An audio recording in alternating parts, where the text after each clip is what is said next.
Content warning.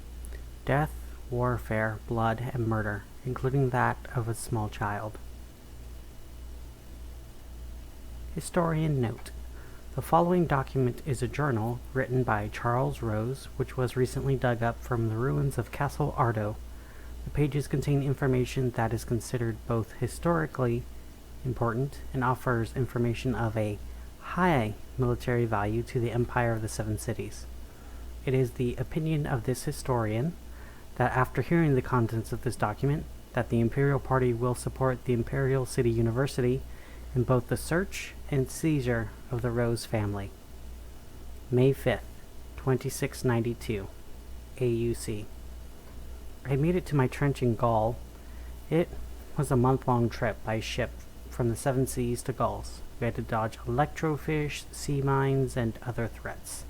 Even saw a cyber shark once, but thankfully didn't get too close to the ship. But yeah, even after dodging all those threats, and we finally made it to Gaul, they took us almost immediately into a bus. I could barely see Gaul from the windows. I mean, I never left at the Seven Cities before now, and now I was in beautiful Gaul. I always imagined seeing it in its glory days when I was younger, getting to see the great towers of Paris, getting to see the great city of Lyons, maybe even getting to go see Toulouse. But now, with the Great War waging for almost 100 years now, I'm not sure if those places look like how I imagined them. Still, it would have been really nice. I bet Paris still has the tower. My last few miles to the front had to be done by foot, running from one trench to another, one at a time. They said it was that way the Visigoths couldn't see us coming, but I don't know. We're miles from the front, so I don't even know how they could reach us this close. Well, I learned my lesson a few miles in. Less than half a mile away from the front line, artillery hit, and they had us hiding in the trenches. Fortunately, they didn't hit close, but it was very loud.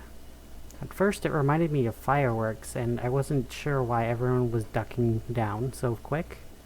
But after having someone push me down, and watching the man in front of me explode, he was there, and then the next moment, he was gone. Just a bunch of fine red mist in the air, and a bunch of red liquid on my helmet and on my face. It even tasted salty. It kind of reminded me of seawater, but after that they had me wipe myself up with a rag, and then they burned the rag. I'm not sure why. Was it some kind of magic trick? Surely people don't just explode like that. I mean, we know artillery is disruptive, but surely it would have left something behind, right? So, they moved me to the trench near the front line, and less than 30 feet away is the Visigoths' line. Their trench is dug just on top of the hill, and ours is dug right before the hill. So, they got to have the trench above us. In the trench, they introduced me to my CO, or commanding officer. I don't think he gave me his name, he just said he was my CO. But the coolest thing? He knew my dad. I mean, I didn't know my dad. I mean, he left before I was born, but everyone's dad leaves before they're born, so I'm not that special. But my CO, he actually knew him. He knew my dad, and he even knew my dad's name. I didn't even know my dad's name before today. And then finally, my CO took me to the foxhole where I was going to be staying. In the foxhole, it was a hole, but there was some wooden supports and a little old sleeping bag, some food, a little bit of water, even a place to store my artillery. But the thing that interested me the most was on a little wooden post.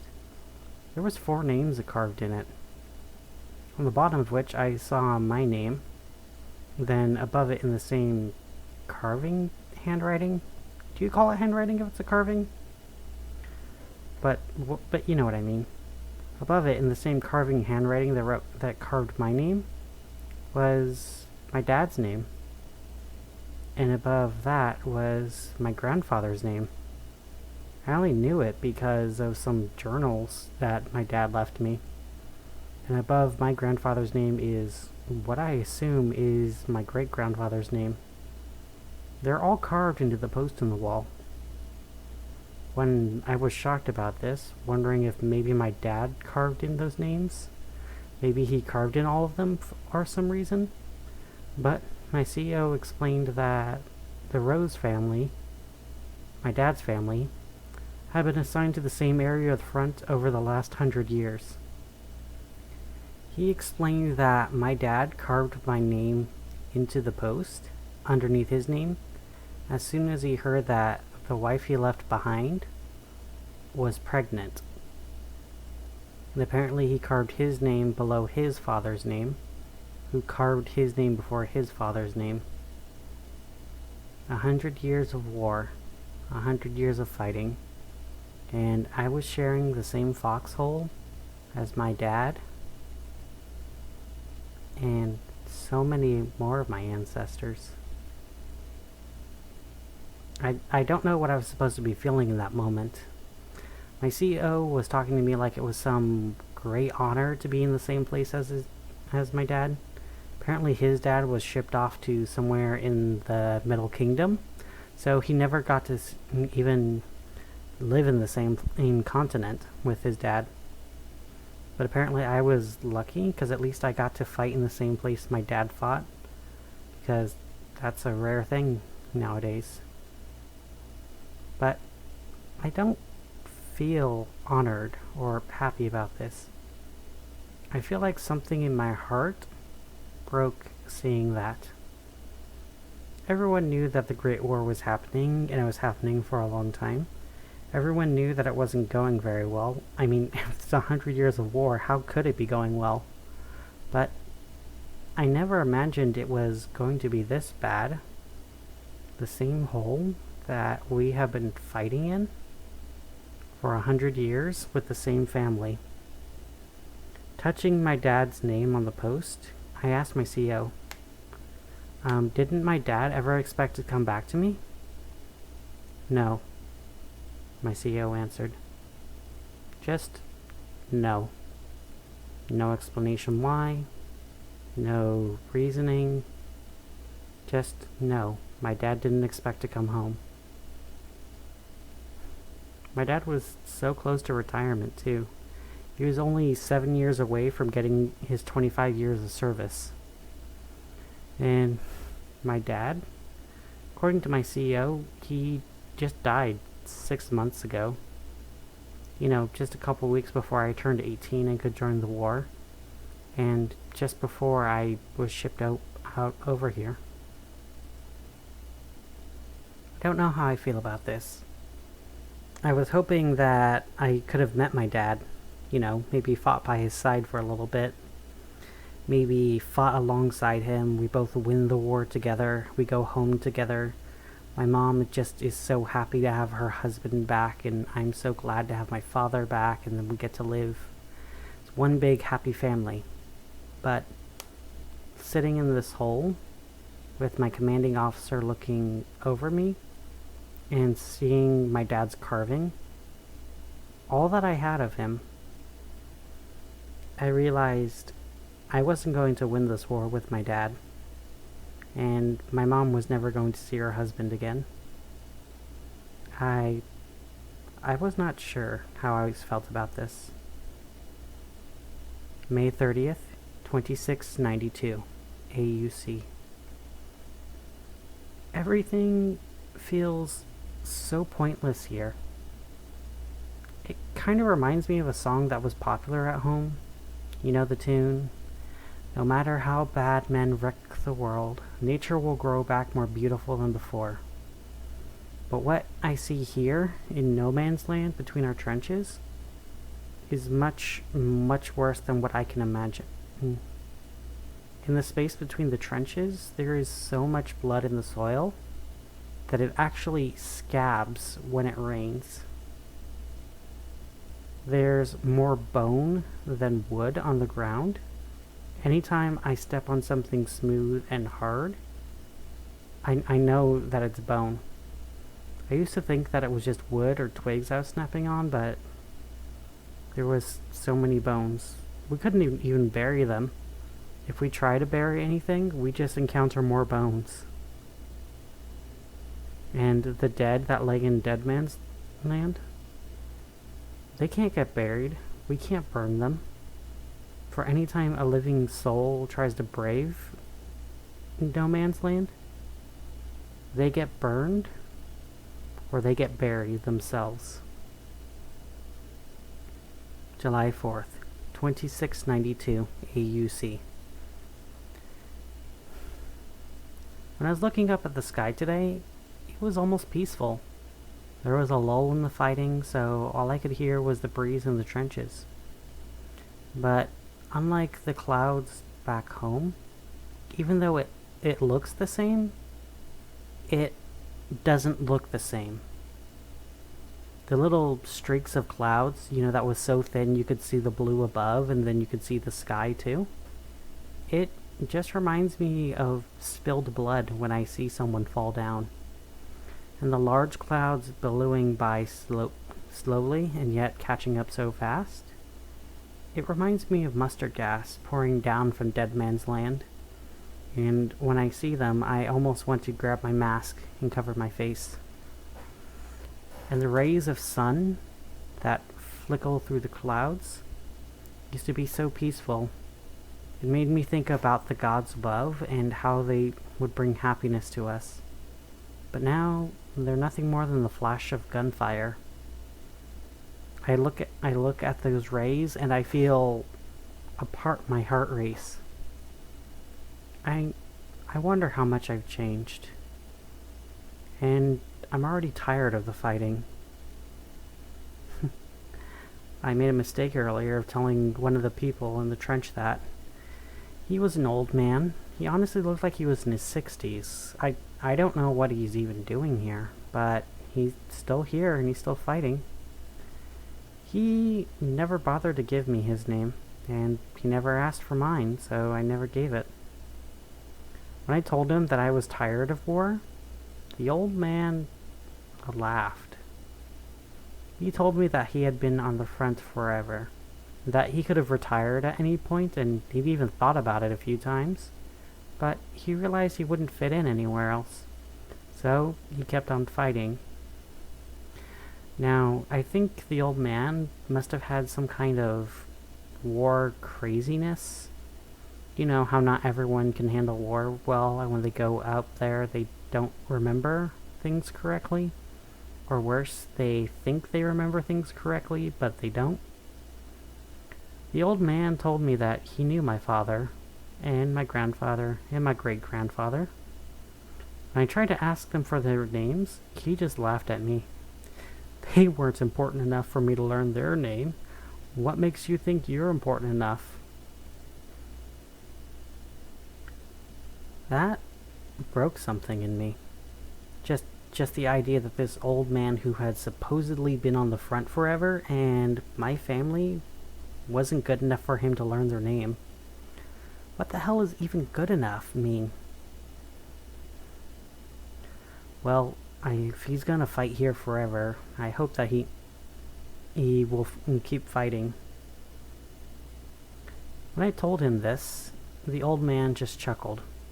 I'll be fighting long after you're dead and gone. And remember that, son. Long after all of you are dead and gone, I will still be here on the front line. And you will remember. You will not be important enough to be remembered. Tonight, I'm going to prove that old man wrong. July 16th, 2692. It's a full moon tonight, and I remembered the gift given to me by my beloved Autumn. Before I left, she took me out to a picnic at night during the full moon, and there She said she would show me a great and fantastic gift. Something that would keep me safe in the trenches and keep me safe long enough to come back to her. When she first showed it to me, it scared me, more than a little, but it also made me more in awe of her and everything that she'd done for me. So, I accepted her gift. After that time, I've not had much of a chance to learn how to use the gift, but tonight was as good a night as any. When the moon was full and it was my turn for a night watch, I could feel the moonlight flow through me. My anger, my fear, my anxieties of the future, my doubts, my worries, they were all melted away and replaced with something new. I don't know how to explain it, but it's like being filled with the color silver. My thoughts ran quicker than ever before. It felt like my body was just struggling to keep up with my own thoughts. And my movements felt more fluid than I had ever dreamed possible. It was like my entire life was in iron chains. And then all of a sudden, I was now free. My sense of smell sharpened, and my night vision improved, even as my helmet no longer fit. And as my sense of smell sharpened, the blood, the meat, the flesh, and the rot of Dead Man's Land, it doesn't make me sick anymore. It only made me hungry. So I bounded across all fours across No Man's Land. All of a sudden, those mines that were hard to see and a constant threat were easy to avoid. Speed was on my side, and I didn't even snap a single rib across Dead Man's Land as I made it across. And when I leapt over the barbed wire, I found the enemy lookout. Already I launched onto him. I'm sitting on his chest, my hand over his mouth. It was easy to cover his mouth, and I could feel the strength flowing through me. But this lookout was not what I was expecting. The enemy had always been such a distant but consistent threat for so long that I'm almost unbelieving of what I see. I imagined a monster, or maybe a demon made flesh, something that would be a struggle to defeat while the silver flows through my heart. But the man clenched in my fist, he was pathetic. Short, thin, tired bags under his surprised eyes. His uniform didn't fit him, and I could easily lift him in one hand. If it wasn't for the color of his uniform, he could have been any one of 5 men in my own trench. Even with his mouth covered and unable to squeal, the enemy held both his hands up. Even though I couldn't hear his pathetic words, I knew he wanted to surrender. And for a brief moment, I imagined letting him go. He could have been a prisoner, and it would have been an easy win. But then I remember a man crying out for his mother, with his jaw blown off by an enemy bullet. I remember seeing everyone near me suffocating in mustard gas through the eye holes of my gas mask, not even able to look at them properly, seeing their faces contort and seeing them reaching for me, begging but unable to breathe even enough to let out that desperate death rattle. The walking dead who did not yet stop. I imagine my father's skeleton waiting in the field between our trenches, waiting for the war to end, waiting so patiently just so that what was left of his bones could go home to his grieving family that never knew him. I imagine all of this suffering. I imagine all of it was caused and stuffed into this tiny, pathetic boy in my grip. He wasn't even 14 years old, and yet all I could see in his tired, desperate eyes was the cause for all the suffering in the world. It was such an easy squeeze. Easier than I ever expected. The pop and the crack was louder than I expected, but not loud enough to wake anyone up. The dripping from my claws, I expected it to be louder, but it was a lot heavier than I ever imagined. It was easier cracking open his skull than it was to crack open a nut. Everyone else in the trench was even easier than the lookout. I believe I might have killed before. I mean, I fired my gun at enemy trenches. I had thrown a grenade at them. I fired artillery. I loaded mustard gas containers into artillery to be fired at them. But it was somehow easier to ignore the death there when I wasn't up close. Sure, I was surrounded by death. I saw the enemy doing the exact same thing to me and my compatriots. And I saw how much it hurt and even killed all my friends. And I remember feeling so much burning fury against the enemy for doing such things against me. But when I did it to them, I didn't think about what they felt. I just thought about how throwing that grenade made the machine gun nest stop firing at us for an afternoon. I thought that shooting at the trench would make them duck down. If their heads never came up again, well, I couldn't prove it was because of me. And when I was firing artillery, it was just to mess up their supply lines. Nobody was actually hurt, right? And when the mustard gas canisters were loaded, I wasn't firing it, so it wasn't my fault, was it? But standing there in the full moon, my claws clothed in blood and flesh, my mouth filled with howls, and my stomach full of delicious meat for the first time in so long, I couldn't hide away from what I did. I killed these men.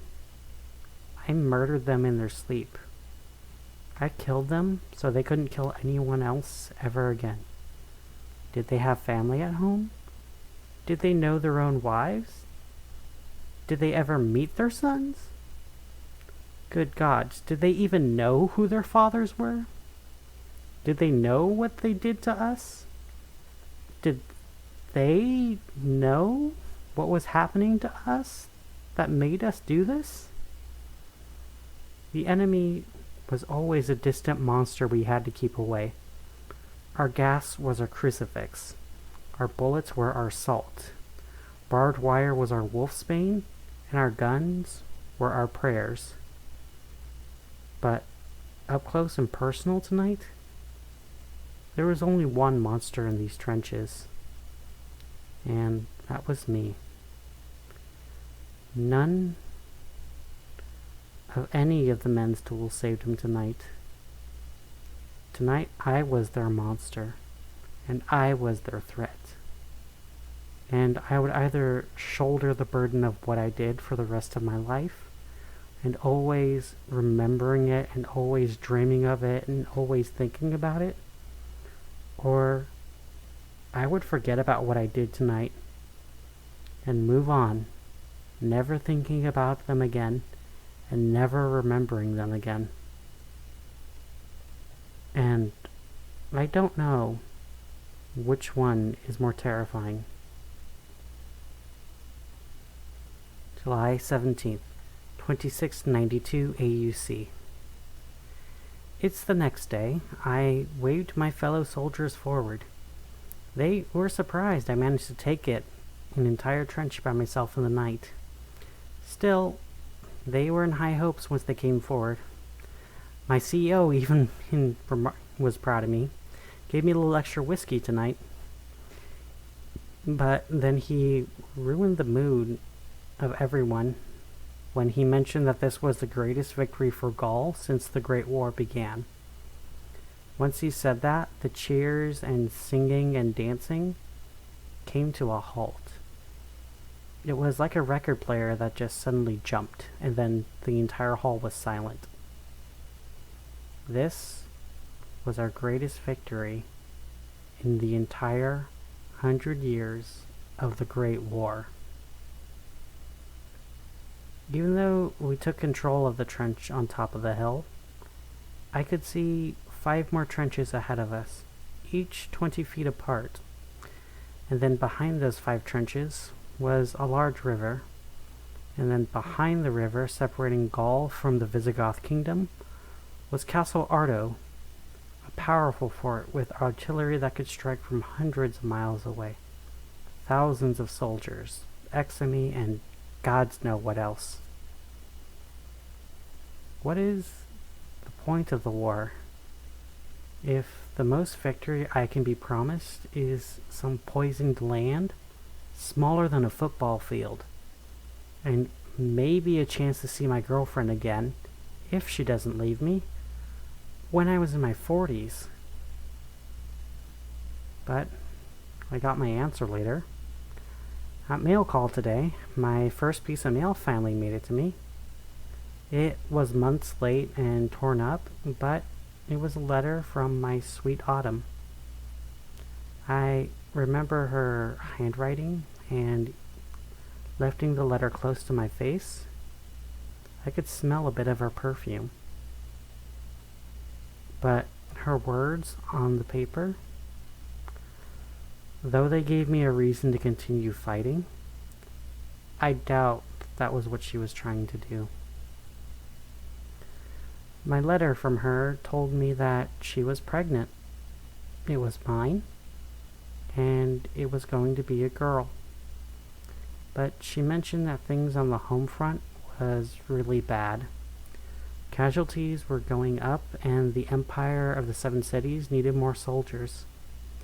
There was talks of lowering the draft age to 16, and anyone could be recruited into the war effort, even those that had already served, and even those who had jobs. Even the women were recruited. Autumn's job as a secretary was at risk because she was served draft papers, but the only reason she wasn't called up yet was the fact she was pregnant. But the 7 cities were very clear. When the child turns 15, both her and my daughter are going to be called into the war effort. Reading those words, something else in me changed. If what I felt last night was silver, then what was in my heart right now was iron. It was red heart, and it was hardening to something stronger. I don't know what it was cooling into. I know I didn't like it, but I knew it was going to be important. Now I know what's going to drive me forward into all of the trenches ahead, and what is going to drive me into the castle. Even if I have to take it apart brick by brick, I am going to take it down.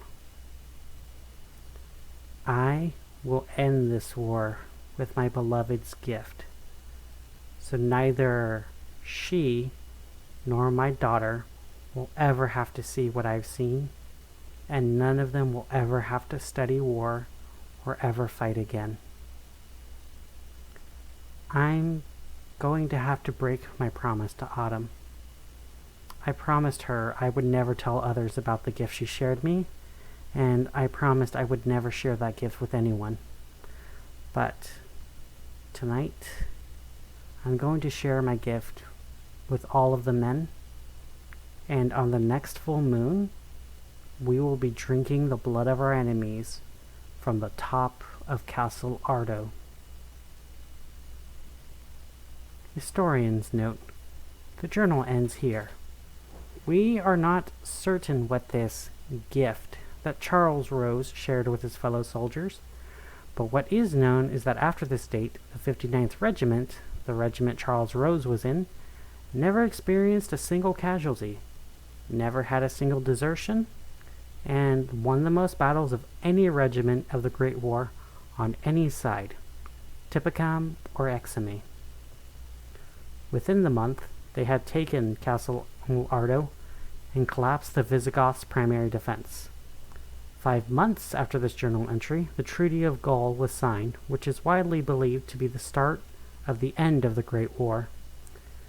However, about Charles Rose himself, little else was known about what he did after he retired.